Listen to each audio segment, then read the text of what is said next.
Minyak seorang janda. Salah seorang dari istri-istri para nabi mengadukan halnya kepada Elisa sambil berseru, "Hambamu, suamiku sudah mati, dan engkau ini tahu bahwa hambamu itu takut akan Tuhan. Tetapi sekarang penagih hutang sudah datang untuk mengambil kedua orang anakku menjadi budaknya." Jawab Elisa kepadanya, "Apakah yang dapat kuperbuat bagimu? Beritahukanlah kepadaku apa-apa yang kau punya di rumah." Berkatalah perempuan itu, "Hambamu ini tidak punya sesuatu apapun di rumah, kecuali sebuah buli-buli berisi minyak." Lalu berkatalah Elisa, "Pergilah, mintalah bejana-bejana dari luar, daripada segala tetanggamu, bejana-bejana kosong, tetapi jangan terlalu sedikit. Kemudian masuklah, tutuplah pintu sesudah engkau dan anak-anakmu masuk, lalu tuanglah minyak itu ke dalam segala bejana. Mana yang penuh, angkatlah." Pergilah perempuan itu daripadanya, ditutupnyalah pintu sesudah ia dan anak-anaknya masuk, dan anak-anaknya mendekatkan bejana-bejana kepadanya, sedang ia terus minum. Ketika bejana-bejana itu sudah penuh, berkatalah perempuan itu kepada anaknya, "Dekatkanlah kepadaku sebuah bejana lagi." Tetapi jawabnya kepada ibunya, "Tidak ada lagi bejana." Lalu berhentilah minyak itu mengalir. Kemudian pergilah perempuan itu memberitahukannya kepada abdi Allah, dan orang ini berkata, "Pergilah, juallah minyak itu, bayarlah hutangmu, dan hiduplah dari lebihnya engkau serta anak-anakmu."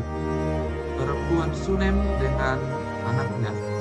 Pada suatu hari, Elisa pergi ke Sunem. Di sana tinggal seorang perempuan kaya yang mengundang dia makan. Dan seberapa kali ia dalam perjalanan, singgahlah ia ke sana untuk makan. Berkatalah perempuan itu kepada suaminya, "Sesungguhnya aku sudah tahu bahwa orang yang selalu datang kepada kita itu adalah abdi Allah yang kudus. Baiklah kita membuat sebuah kamar atas yang kecil yang berdinding batu, dan baiklah kita menaruh di sana baginya sebuah tempat tidur, sebuah meja, sebuah kursi, dan sebuah kandil. Maka apabila ia datang kepada kita, ia boleh masuk ke sana." Pada suatu hari datanglah ia ke sana, lalu masuklah ia ke kamar atas itu dan tidur di situ. Kemudian berkatalah ia kepada Gehazi, bujangnya, "Panggillah perempuan Sunem itu." Lalu dipanggilnyalah perempuan itu, dan dia berdiri di depan Gehazi. Elisa telah berkata kepada Gehazi, "Cobalah katakan kepadanya, sesungguhnya engkau telah sangat bersusah-susah seperti ini untuk kami. Apakah yang dapat kuperbuat bagimu? Adakah yang dapat kubicarakan tentang engkau kepada raja atau kepala tentara?" Jawab perempuan itu, "Aku ini tinggal di tengah-tengah kaumku." Kemudian berkatalah Elisa, "Apakah yang dapat kuperbuat baginya?" Jawab Gehazi, "Ah, ia tidak mempunyai anak dan suaminya sudah tua." Lalu berkatalah Elisa, "Panggillah dia." Dan sesudah dipanggilnya, berdirilah perempuan itu di pintu. Berkatalah Elisa, "Pada waktu seperti ini juga tahun depan, engkau ini akan menggendong seorang anak laki-laki." Tetapi jawab perempuan itu, "Janganlah tuanku, ya abdi Allah, janganlah berdusta kepada hamba ini." Mengandunglah perempuan itu, lalu melahirkan seorang anak laki-laki pada waktu seperti itu juga, pada tahun berikutnya, seperti yang dikatakan Elisa kepadanya. Sesudah anak Setelah anak itu menjadi besar, pada suatu hari keluarlah ia mendapatkan ayahnya di antara penyabit-penyabit gandum. Tiba-tiba menjeritlah ia kepada ayahnya, "Aduh, kepalaku, kepalaku!" Lalu kata ayahnya kepada seorang bujang, "Angkatlah dia dan bawa kepada ibunya." Yang katalah dia, bawanya pulang kepada ibunya. Duduklah dia di pangkuan ibunya sampai setengah hari, tetapi sesudah itu matilah dia. Lalu naiklah perempuan itu, dibaringkannyalah dia di atas tempat tidur abdi Allah itu, ditutupnyalah pintu dan pergi, sehingga anak itu saja di dalam kamar. Sesudah itu ia memanggil suaminya serta berkata, suruh kepadaku salah seorang bujang dengan membawa seekor keledai betina, aku mau pergi dengan segera kepada abdi Allah itu dan akan terus pulang. Berkatalah suaminya, mengapakah pada hari ini engkau hendak pergi kepadanya? Padahal sekarang bukan bulan baru dan bukan hari Sabat. Jawab perempuan itu, jangan khawatir. Dipelainannya lah keledai itu, dan berkatalah ia kepada bujangnya, tuntunlah dan majulah. Jangan tahan-tahan aku dalam perjalananku, kecuali apabila kukatakan kepadamu. Demikianlah perempuan itu berangkat dan pergi kepada abdi Allah di Gunung Karmel. Segera sesudah abdi Allah melihat dia dari jauh, berkatalah ia kepada Gehazi, bujangnya, lihat, perempuan Sunem itu datang. Darilah menyongsongnya dan katakanlah kepadanya, selamatkah engkau? Selamatkah suamimu? Selamatkah anak itu? Jawab perempuan itu, selamat.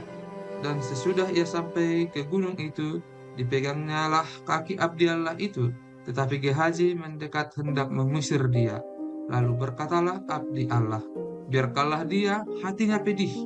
Tuhan menyembunyikan hal ini daripadaku, tidak memberitahukannya kepadaku. Lalu berkatalah perempuan itu, adakah ku minta seorang anak laki-laki daripada Tuanku? Bukankah telah kukatakan, jangan aku diberi harapan kosong? Maka berkatalah Elisa kepada Gehazi, ikatlah pinggangmu, bawalah tongkatku di tanganmu, dan pergilah.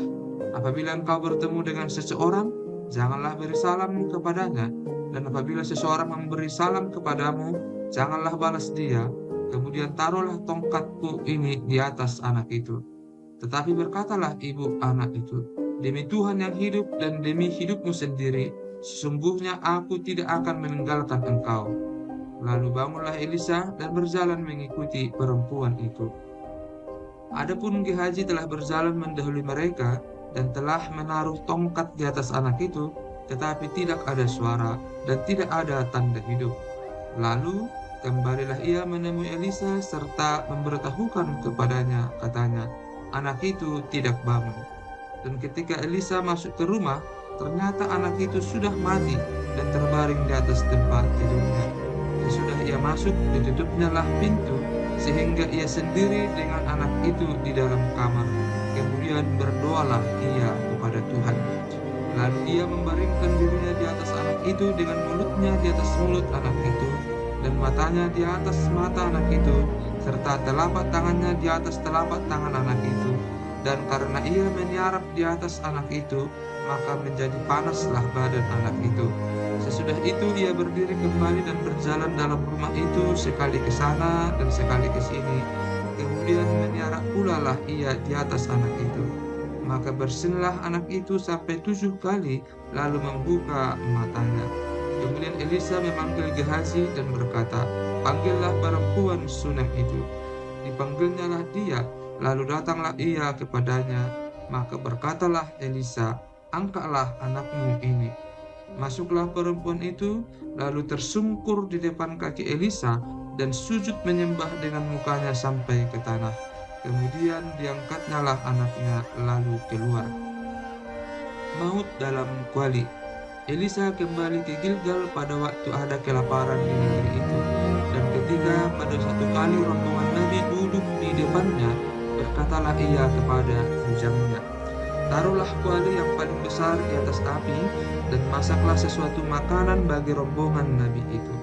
Lalu keluarlah seorang dari mereka ke ladang untuk mengumpulkan sayur-sayuran. Ia menemui pohon sulur-suluran liar dan memetik daripadanya lebu liar, serangkul penuh dalam jubahnya. Sesudah ia pulang, teruslah ia mengiris-irisnya ke dalam kuali masakan tadi, sebab mereka tidak mengenalnya. Kemudian dicedoklah dari masakan tadi bagi orang-orang itu untuk dimakan, dan segera sesudah mereka memakannya, berteriaklah mereka serta berkata, maut ada dalam kuali itu, hai abdi Allah, dan tidak tahan mereka memakannya. Tetapi berkatalah Elisa, ambillah tepung. Dilemparkannya lah itu ke dalam kuali serta berkata, cedoklah sekarang bagi orang-orang ini supaya mereka makan. Maka tidak ada lagi sesuatu bahaya dalam kuali itu. Memberi makan 100 orang. Datanglah seseorang dari Baal Salisa dengan membawa bagi abdi Allah roti hulu hasil, yaitu 20 roti jelai serta gandum baru dalam sebuah kantong. Lalu berkatalah Elisa, "Berilah itu kepada orang-orang ini supaya mereka makan." Tetapi pelayannya itu berkata, "Bagaimanakah aku dapat menghidangkan ini di depan 100 orang?" Jawabnya, "Berikanlah kepada orang-orang itu supaya mereka makan. Sebab beginilah firman Tuhan, orang akan makan, bahkan akan ada sisanya." Lalu dihidangkannyalah di depan mereka, maka makanlah mereka dan ada sisanya, sesuai dengan firman Tuhan. Naaman disembuhkan. Naaman, panglima Raja Aram, adalah seorang terpandang di hadapan tuannya dan sangat disayangi, sebab oleh dia Tuhan telah memberikan kemenangan kepada orang Aram. Tetapi orang itu seorang pahlawan tentara sakit kusta. Orang Aram pernah keluar bergerombolan dan membawa tertawan seorang anak perempuan dari negeri Israel. Ia menjadi pelayan pada istri Naaman.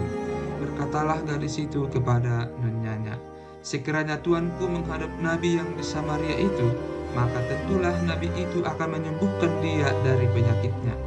Lalu pergilah Naaman memberitahukan kepada tuannya, katanya, "Begini-beginilah dikatakan oleh gadis yang dari negeri Israel itu." Maka jawab Raja Aram, "Baik, pergilah dan aku akan mengirim surat kepada Raja Israel." Lalu pergilah Naaman dan membawa sebagai persembahan 10 talenta perak dan 6.000 sikal emas dan 10 potong pakaian. Ia menyampaikan surat itu kepada Raja Israel yang berbunyi, "Sesampainya surat ini kepadamu, maklumkanlah kiranya bahwa aku menyuruh kepadamu Naaman, pegawaiku, supaya engkau menyembuhkan dia dari penyakit kustanya." Segera sesudah Raja Israel membaca surat itu, dikoyakkannyalah pakaiannya serta berkata, "Allahkah aku ini yang dapat mematikan dan menghidupkan, sehingga orang ini mengirim pesan kepadaku supaya kusembuhkan seorang dari penyakit kustanya? Tetapi sesungguhnya, perhatikanlah dan lihatlah, ia mencari gara-gara terhadap aku." Segera sesudah didengar Elisa abdi Allah itu bahwa Raja Israel mengoyakkan pakaiannya, dikirimnyalah pesan kepada raja, bunyinya, "Mengapa engkau mengoyakkan pakaianmu? Biarlah ia datang kepadaku, supaya ia tahu bahwa ada seorang nabi di Israel." Kemudian datanglah Naaman dengan kudanya dan keretanya, lalu berhenti di depan pintu rumah Elisa. Elisa menyuruh seorang suruhan kepadanya, mengatakan, "Pergilah mandi 7 kali dalam sungai Yordan, maka tubuhmu akan pulih kembali, sehingga engkau menjadi tahir."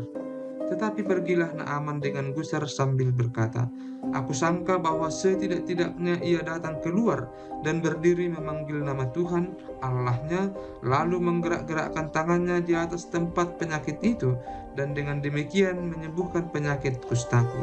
Bukankah Abana dan Parpar, sungai-sungai Damsik, lebih baik dari segala sungai di Israel? Bukankah aku dapat mandi di sana dan menjadi tahir?" Kemudian berpalinglah ia dan pergi dengan panas hati. Tetapi pegawai-pegawainya datang mendekat serta berkata kepadanya, "Bapak, seandainya nabi itu menyuruh perkara yang sukar kepadamu, bukankah Bapak akan melakukannya? Apalagi sekarang, ia hanya berkata kepadamu, 'Mandilah dan engkau akan menjadi tahir.'" Maka turunlah ia membenamkan dirinya 7 kali dalam sungai Yordan, sesuai dengan perkataan abdi Allah itu. Lalu pulihlah tubuhnya kembali seperti tubuh seorang anak, dan ia menjadi tahir. Kemudian kembalilah ia dengan seluruh pasukannya kepada abdi Allah itu. Setelah sampai, tampillah ia ke depan Elisa dan berkata, "Sekarang aku tahu bahwa di seluruh bumi tidak ada Allah kecuali di Israel. Karena itu terimalah kiranya suatu pemberian dari hamba-Mu ini." Tetapi Elisa menjawab, "Demi Tuhan yang hidup, yang di hadapannya aku menjadi pelayan, sesungguhnya aku tidak akan menerima apa-apa." Dan walaupun Naaman mendesaknya supaya menerima sesuatu, ia tetap menolak. Akhirnya berkatalah Naaman, "Jikalau demikian, biarlah diberikan kepada hamba-Mu ini tanah sebanyak muatan sepasang bagel, sebab hambamu ini tidak lagi akan mempersembahkan korban bakaran atau korban sembelihan kepada Allah lain, kecuali kepada Tuhan. Dan kiranya Tuhan mengampuni hambamu ini dalam perkara yang berikut. Apabila tuanku masuk ke kuil Rimon untuk sujud menyembah di sana, dan aku menjadi pengapitnya, sehingga aku harus ikut sujud menyembah dalam kuil Rimon itu, kiranya Tuhan mengampuni hambamu ini dalam hal itu. Maka berkatalah Elisa kepadanya, pergilah dengan selamat. Setelah Naaman berjalan tidak berapa jauh daripadanya, berpikirlah Gehazi, bujang Elisa, abdi Allah, sesungguhnya tuanku terlalu menyegani Naaman, orang Aram ini, dengan tidak menerima persembahan yang dibawanya. Demi Tuhan yang hidup, sesungguhnya aku akan berlari mengejar dia dan akan menerima sesuatu daripadanya. Lalu Gehazi mengejar Naaman dari belakang. Ketika Naaman melihat ada orang berlari-lari mengejarnya, turunlah ia dengan segera dari atas kereta untuk mendapatkan dia dan berkata, "Selamat." Jawabnya, "Selamat. Tuanku Elisa menyuruh aku mengatakan, baru saja datang kepadaku 2 orang muda dari pegunungan Efraim dari antara rombongan Nabi. Baiklah, berikan kepada mereka setalenta perak dan 2 potong pakaian." Naaman berkata, "Silakan, ambillah 2 talenta." Naaman mendesak dia dan membungkus 2 talenta perak dalam 2 pundi-pundi dan 2 potong pakaian, lalu memberikannya kepada 2 bujangnya. Mereka ini mengangkut semuanya di depan Gehazi. Setelah mereka sampai ke bukit, sambutnyalah dari tangan mereka, disimpannya di rumah, dan disuruhnya kedua orang itu pergi. Maka pergilah mereka. Baru saja Gehazi masuk dan tampil di depan tuannya, berkatalah Elisa kepadanya, "Dari mana, Gehazi?" Jawabnya, "Hambamu ini tidak pergi kemana-mana." Tetapi kata Elisa kepadanya, "Bukankah hatiku ikut pergi ketika orang itu turun dari atas keretanya mendapatkan engkau? Maka sekarang engkau telah menerima perak dan dengan itu dapat memperoleh kebun-kebun, kebun zaitun, kebun anggur, kambing domba, lembu sapi, budak laki-laki dan budak perempuan. Tetapi penyakit kusta Naaman akan melekat kepadamu dan kepada anak cucumu untuk selama-lamanya." Maka keluarlah Gehazi dari depannya dengan kena kusta, putih seperti salju.